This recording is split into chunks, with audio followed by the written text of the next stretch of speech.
Thank you for that touching account, Simone. I guess it turns out that cold-blooded murder is, in fact, illegal. Now we turn our attention to another pressing matter. A strange phenomenon has been rearing its ugly face on a Central Virginia college campus. Students are exploring their sexuality, but not with one another. All is fair in love and war, at least so they say. They also say when you love something, you should set it free. But what if that something is your favorite pair of shoes, and you have been in a committed relationship for over 3 years? Such is the plight of American college student Anita Friends.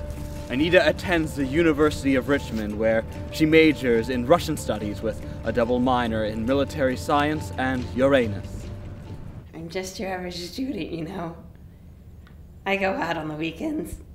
I study things. And I have an intimate relationship with my boyfriend, Eric.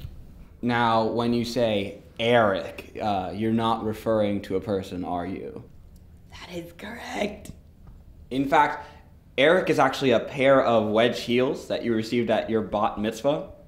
That is also correct. Now, oh, no, over here. Yeah, all right.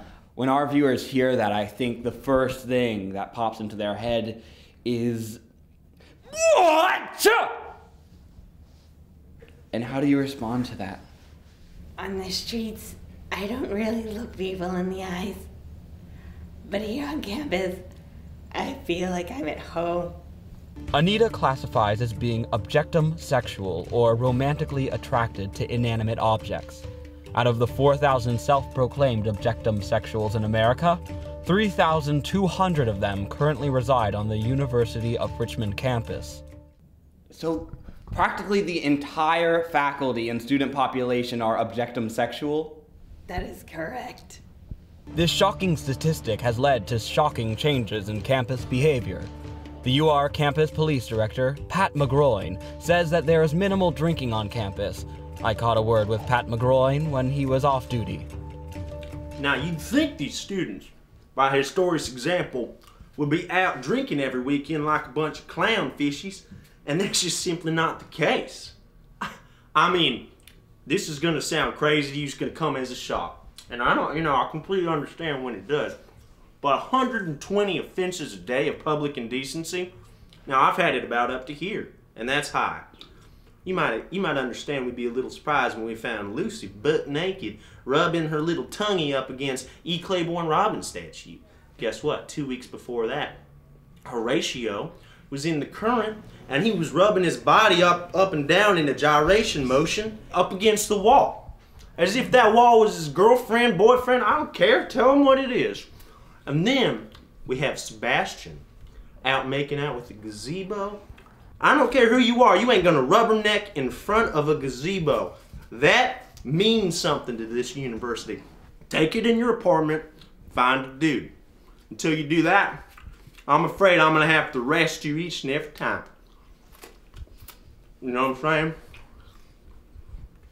Good apple, by the way. This rule breaking isn't new, however, nor is it limited to the undergraduate spiders on campus.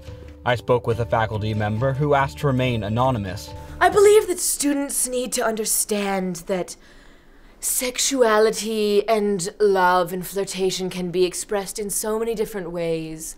Why is the feeling so different with people?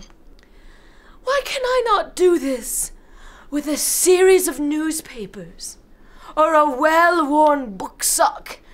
Though they have not always accepted, we have become much more open over the past couple of years. Except for one. Jason Whitman. They are attracted to objects, inanimate objects, and not attracted like it's beautiful, like a beautiful painting, like they're like really attracted, yeah. I heard that the social life was really good, but I didn't really know what they meant by that until it was too late. I'm transferring. So what should be taken away from this fractured fairy tale of love? This is normal. Jeffrey Shingles, Dateline, NBC. What?